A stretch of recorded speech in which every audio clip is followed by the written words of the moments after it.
বিজেপির অবস্থাটা দেখেছেন? আসানসোল বিজেপি প্রার্থী দিতেই পারছে না।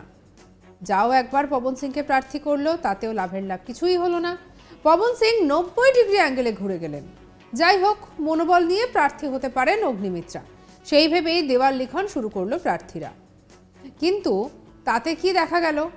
একেবারে যে ছবি দেখা গেল তা দেখে একবার চক্ষু চড়ক গাছ। নাম লেখার পরে সে নাম নাকি আবার মুছে ফেলা হয়েছে, আর যাকে কেন্দ্র করে উত্তপ্ত হলো রাজ্য রাজনীতি।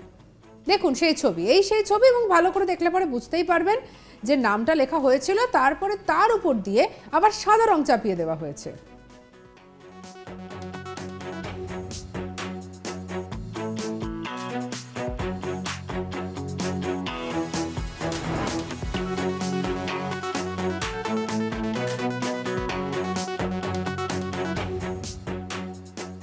যদিও এক্ষেত্রে বিজেপিরও আবার একটা বক্তব্য রয়েছে।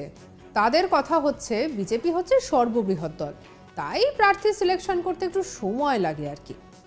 বর্ধমান দুর্গাপুর লোকসভা কেন্দ্রে বিজেপির প্রার্থী এখনো চূড়ান্ত হয়নি।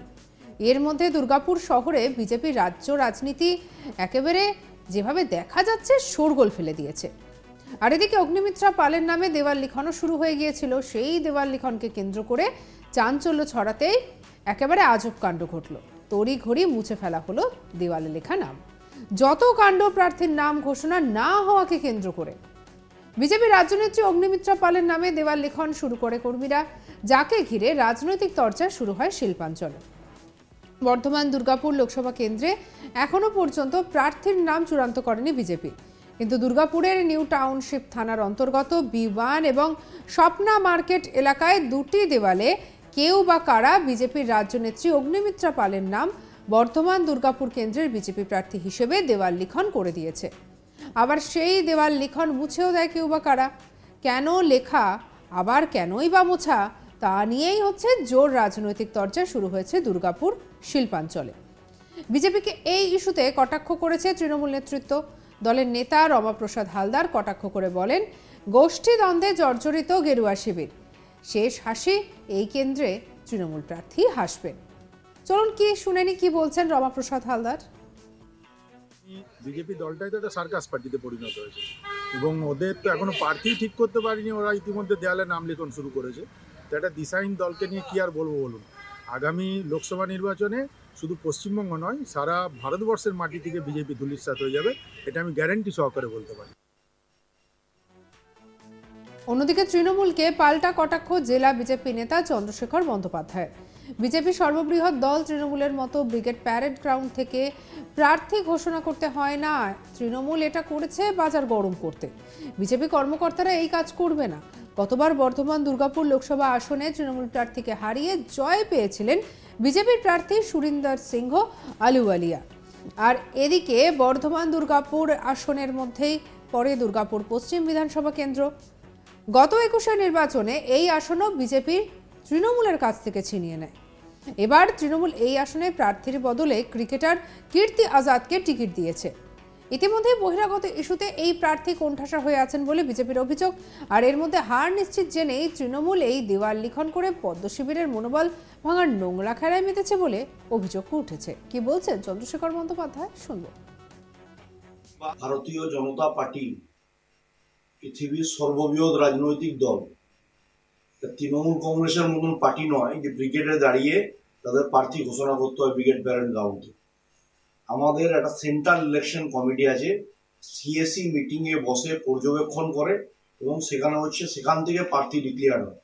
আর আমাদের এত দৈন্য দশা পড়েনি যে আমাদের রাজ্যকর্তারা এই ধরনের কোনো ঘৃণিত কাজ করবে, কারণ ভারতীয় জনতা পার্টি একটা শৃঙ্খলাবদ্ধ দল।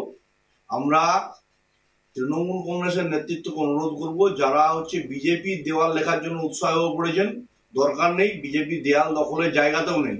বিজেপি মানুষের মন দখল করে আছে এই বাংলায়। এবার বাংলার মানুষ চায় যে অবকি বার 400 পার, ফির একবার মোদী সরকার। এই বিষয় নিয়ে তৃণমূলকে কটাক্ষ করতে ছাড়েনি বিধায়ক লক্ষণ চন্দ্র খুরুই। তিনি প্রার্থী দিতে না পারাকে ইস্যু হিসেবে না দেখে বরং তৃণমূলের দুর্নীতিকে চোখে আঙুল দিয়ে দেখানোর চেষ্টা করছেন। কি বলছেন লক্ষণ চন্দ্র খুরুই, শুনবো। আমরা কিছুক্ষণ আগে খবর পেয়েছি যে গতকাল রাত্রে শম্ভু দাস দুর্গাপুর পৌর বিধানসভার কাঁকসা ব্লকের গোপালপুর উত্তরপাড়ায় পবিত্র বিশ্বাস বলে একজন তাজা যুবককে পিটে মেরে ফেলা হয়েছে।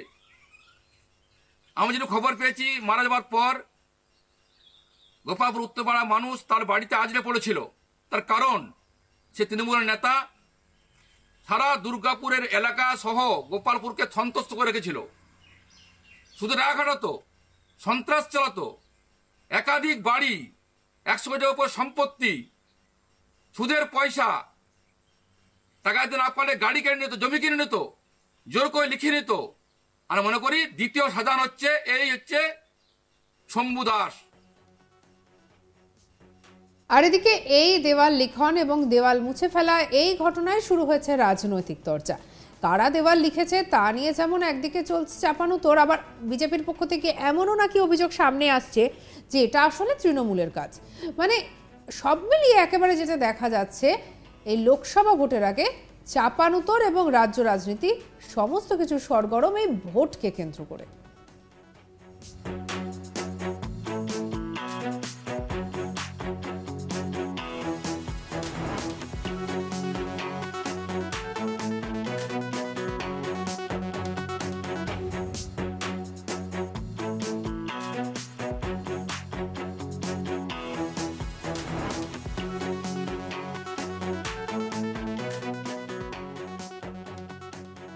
শুনে নিই তৃণমূল নেতা রমা প্রসাদ হালদার কি বলছেন। বিজেপি দলটাই তো একটা সার্কাস পার্টিতে পরিণত হয়েছে এবং ওদের তো এখনো প্রার্থী ঠিক করতে পারিনি। ওরা ইতিমধ্যে দেয়ালে নাম লিখন শুরু করেছে। তো একটা দিশাহীন দলকে নিয়ে কি আর বলবো বলুন। আগামী লোকসভা নির্বাচনে শুধু পশ্চিমবঙ্গ নয়, সারা ভারতবর্ষের মাটি থেকে বিজেপি ধূলিসাৎ হয়ে যাবে, এটা আমি গ্যারান্টি সহকারে বলতে পারি।